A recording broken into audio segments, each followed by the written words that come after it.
Well, I don't remember this bridge. Well, it looks like a bridge, doesn't it? But it's not really crossing water, so what is it? But anyway, I don't remember this kind of bridge thing here 6 years ago. So it looks like it's a kind of a reconstruction of an old Angkor civilization style bridge. It looks cool though.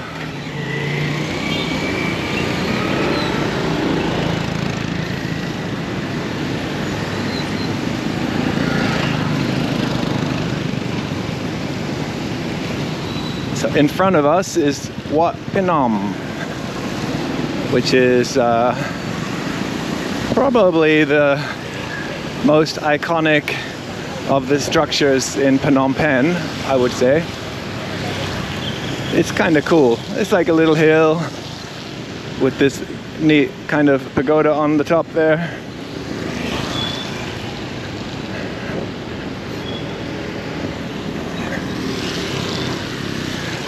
I think it costs about $1 to go up to the top.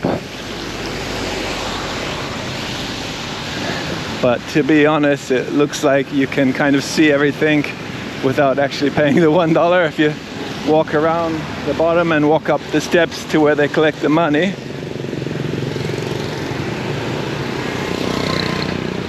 Haven't paid the $1 to go to the very top part before. The thing is, there are a whole bunch of trees growing around it, so I don't think there's going to be a view. Doesn't look like that from the place where you pay the money anyway. Last time anyway, when I checked it, yeah, you had to pay the money near the top. Maybe they've changed that now, but...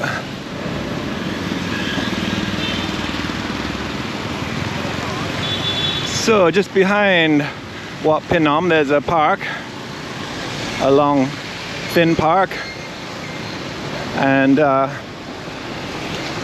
just like the park around the bottom of the temple here, it's a bit of an infamous hangout spot for some of those who, as we say, practice the world's oldest profession.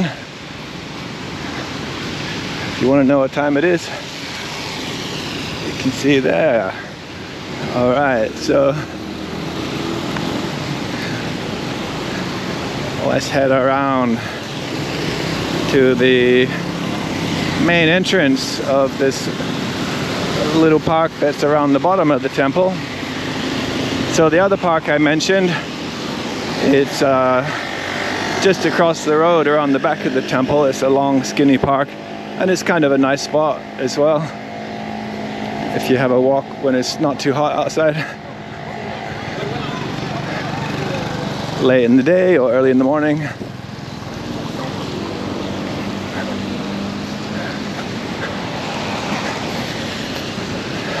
But this little park is probably a bit nicer because it's got plenty of trees. It's nice and shady.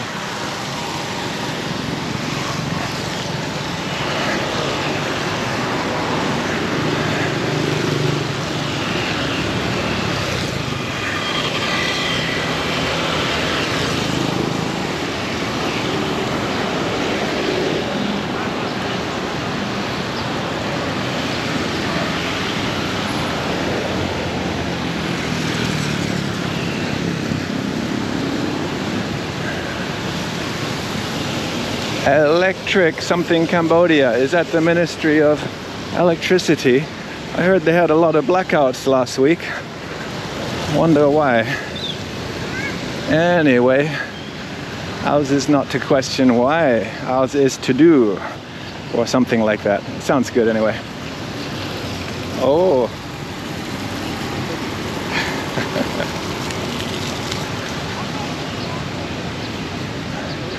Got to keep our hands clean, especially in these shady places.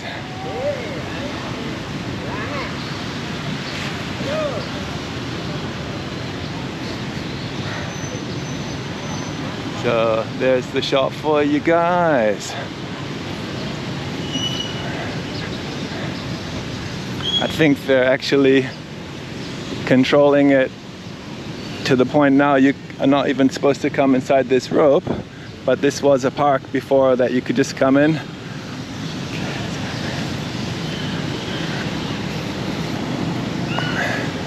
So that's interesting. Before, I think I remember they used to collect the money near the top of the stairs. But I guess a lot of people didn't want to pay, huh?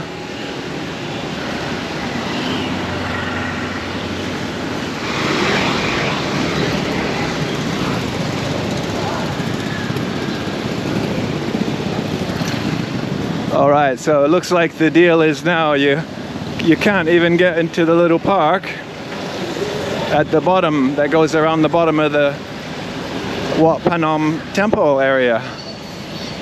So I'm sure 11 years ago you could go all the way up to the top of the steps almost before you had to pay. So I guess people weren't paying much, or not enough people were paying according to the people who organize it. So I don't know about all that. It seems like not a good policy. Seems like not a good policy because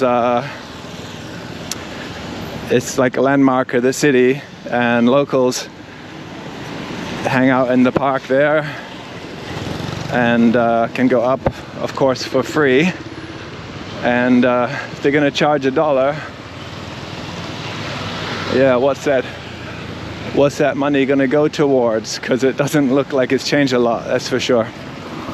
Looks pretty much the same as it did 11 years ago when I first came here.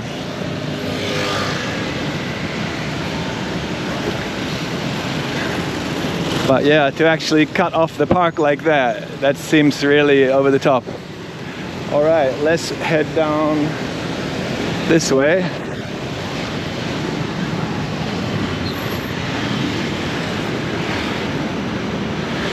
Amazing, this old building is still in the same condition it was when I came here 11 years ago. And I think then it didn't have a fence around the bottom at all. And then I think the next time I came was about a year later, and that put a kind of security fence around there to stop people living in there. I think a bunch of homeless people were living in there or something. I heard something like that.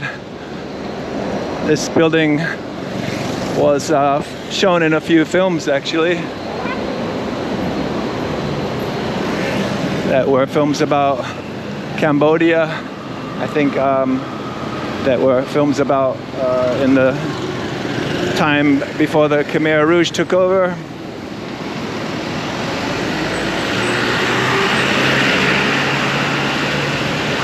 Here's the old French post office. So we're right in the middle of the old French colonial area here. And the building I just mentioned was something famous too, I can't remember what. And this place on the corner here, I'm pretty sure this was a bar in one of the films that was about Cambodia from before Khmer Rouge time as well.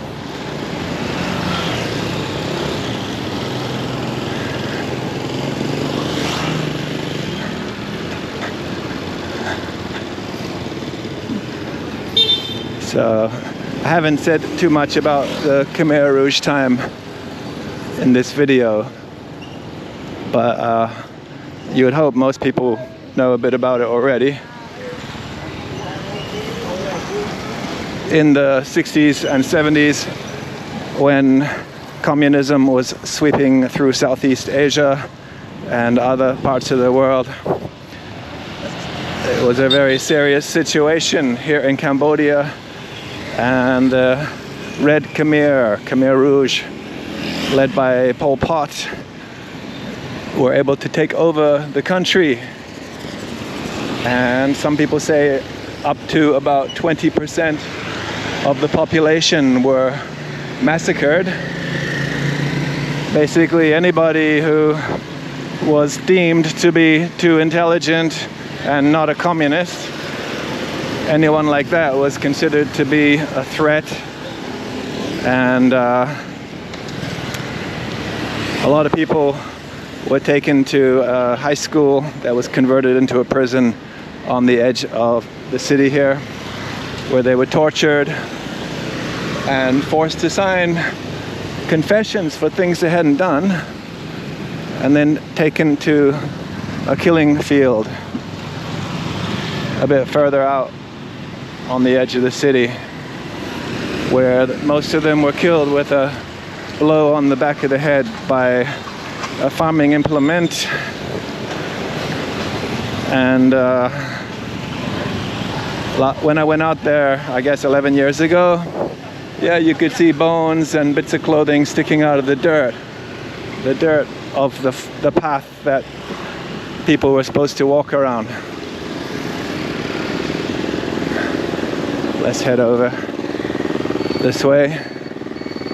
So I've heard that place is now run by a private company. I don't know what changes they've made out there. It's interesting to note all these countries that suffered under communism, none of them had any kind of real reconciliation. And in the end, people that did terrible things were not really brought to justice properly. Very few had to face any real scrutiny.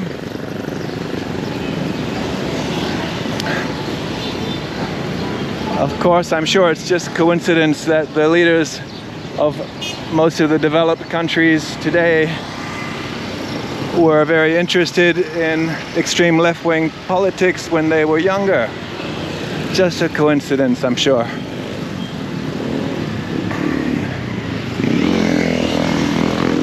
Well, it's no secret that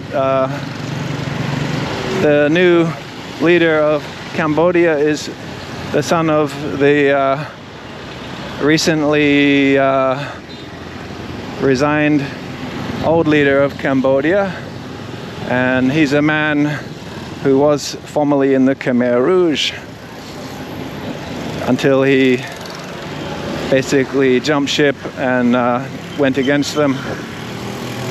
So, meet the new boss. We'll see if things change very much, but okay, there are changes in this country, no doubt about it. We're not trying to get all political, right? But just talking about what we can see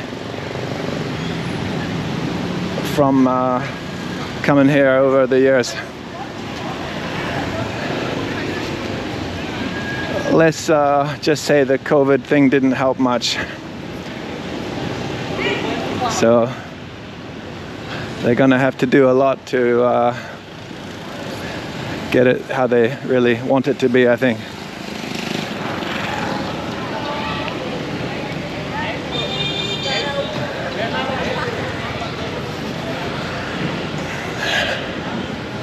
So many changes in Phnom Penh, but many things haven't changed that much.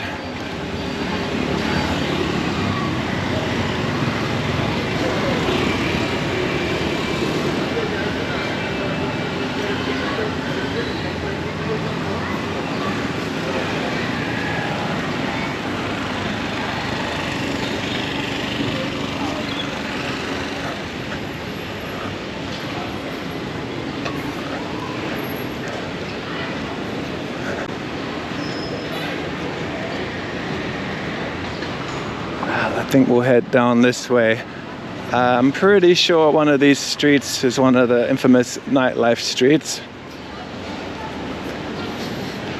And we're coming into evening now, and the lights are starting to come on. I don't remember exactly. There were about 4 infamous Nightlife streets, but of course things change a bit, so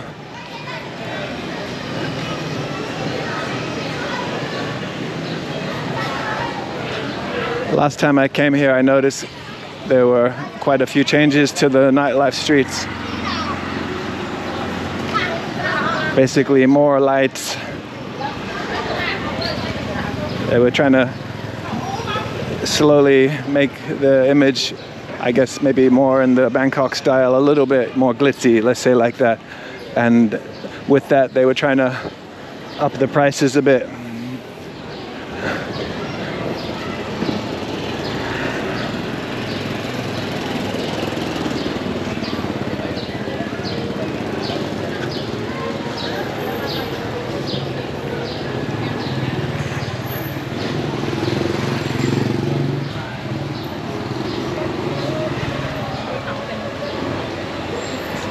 This is where they get their beauty stuff done.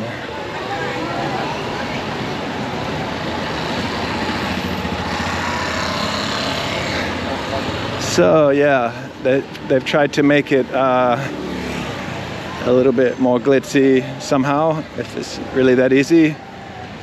But yeah, and then jack the prices, let's say. Yeah, it definitely looks different. I see there are many bars now on all these streets, but in the past, from what I remember, there were, I think, 4 streets that were not in one area. They were spread out, so you had to go between them. It wasn't really my scene, to be honest, but yeah, I'm not really into hanging out in tourist places that much. But it's always interesting to have a peek at things like that, of course. I'm more interested in hanging out in places where locals hang out, because I believe when you travel, you should try to live like a local.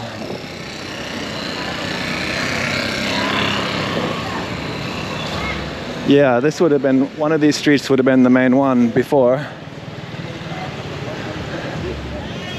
Hello! Yeah, but it's obviously spread out now over a bunch of streets. Okay. Oops. Time to go to school. Shouldn't you be in school?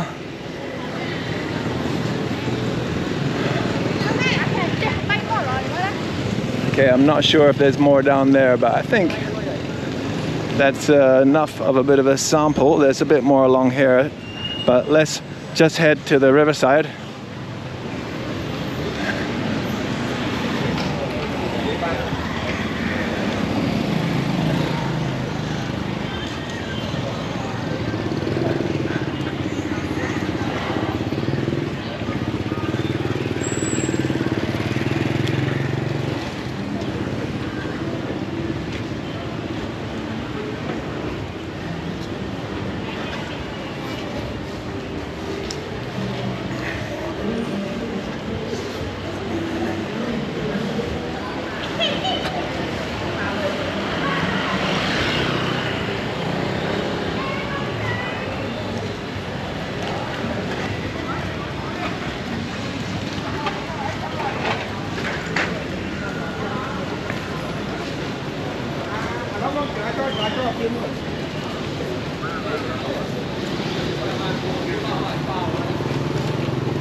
So the Riverside promenade has been done up since I was last here, and it looks amazing, really fantastic.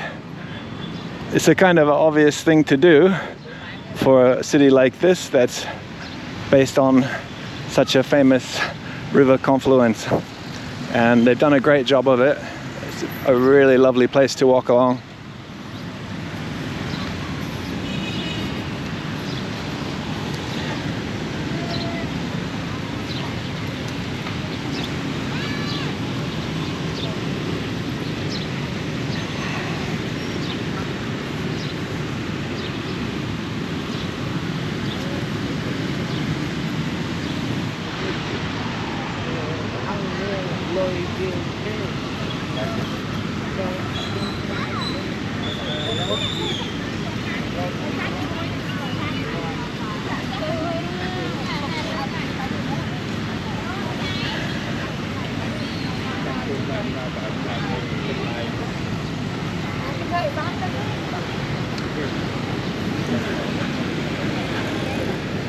Well, the rain has really cooled things off. It was actually very hot earlier today.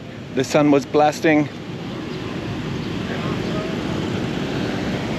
And it was nice to have the break when I met those people with the little restaurant there and have a little meal and a bit of a chat. That was great. And evening now, and it's still lovely and cool out here. It's about half dried out, I would say. Probably in another hour or hour and a half it should be completely dry.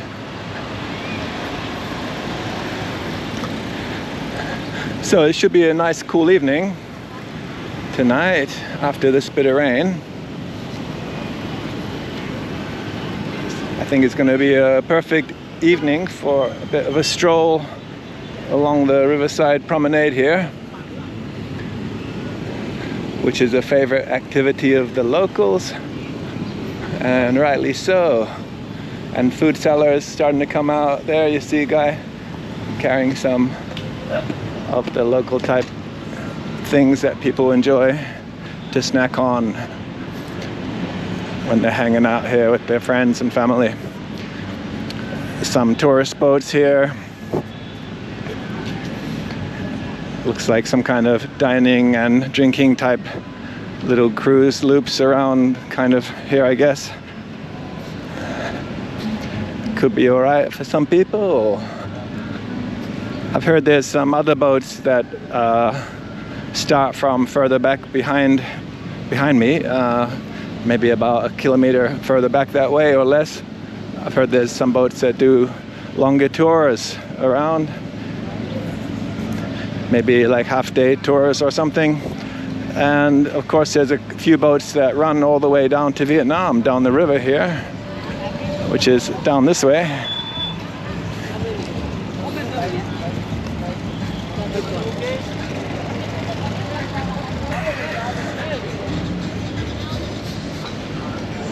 I think it takes about 6 hours by I think with the slow boat to get to Vietnam, and maybe about 4 hours with a faster boat.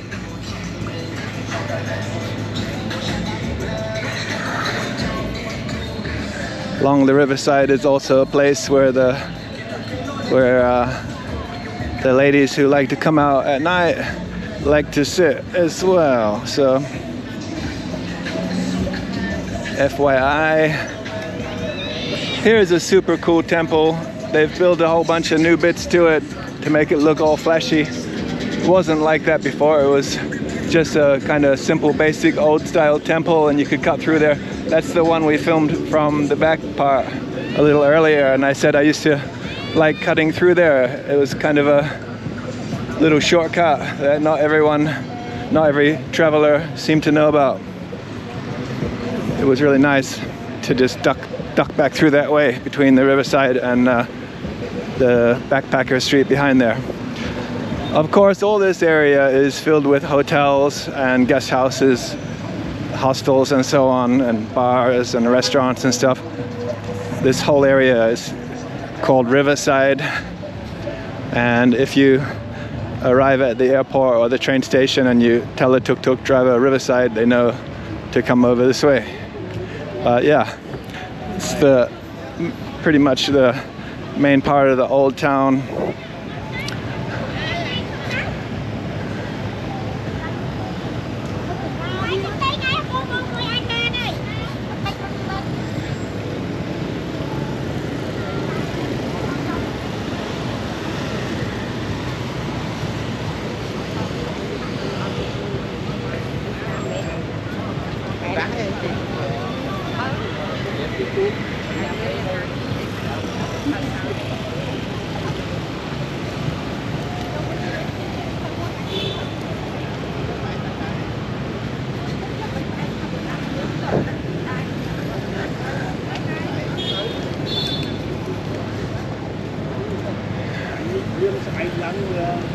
So of course one of the big stories over the last decade or so has been about the number of Chinese moving to the countries in Southeast Asia, and it was particularly noticeable in Cambodia.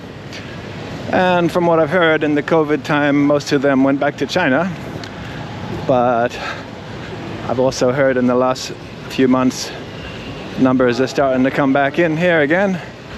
So it brings a lot of money into the country, but it does make social changes.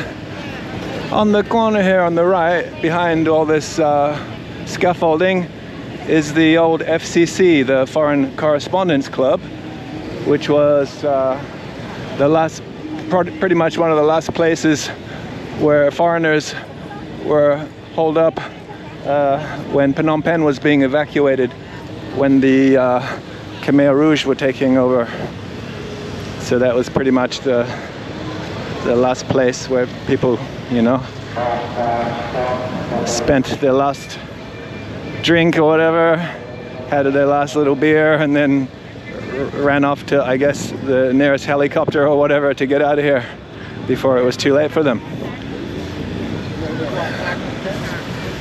And I'm pretty sure it's featured in a few films about the era as well. It's mentioned in a bunch of books as well. There's a lot of good books about those times. I've read a bunch of them and definitely well worth it. It really helps to understand the reason why things are the way they are. And going back further as well, reading about the history of Angkor civilization, with the civilization built around Angkor Wat, and all the history of the wars they had with the Cham people and with Thailand, which was called Siam back then, and other peoples in the region. It's all very interesting, and it does help actually to understand a lot of things that are the way they are today, believe it or not, even though those times were a long time ago.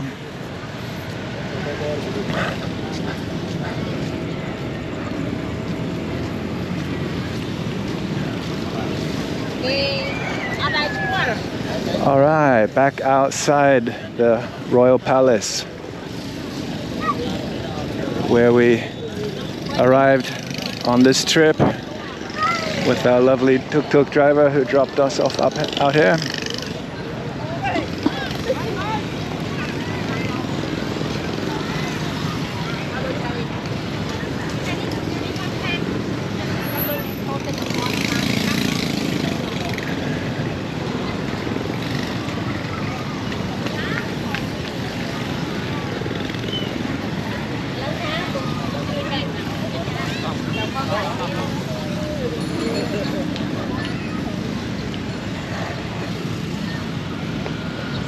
The sky's getting a bit of color to it there.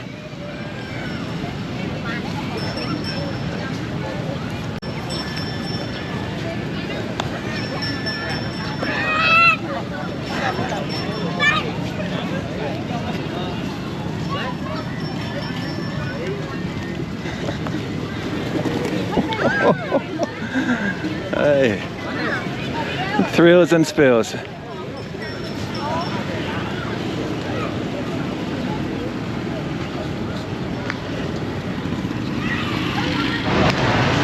Alright guys, so it's been a pretty fun walk, and it's been good to see how things have changed in recent times here. So I think let's finish up with that one and see you guys in the next one, and don't be late.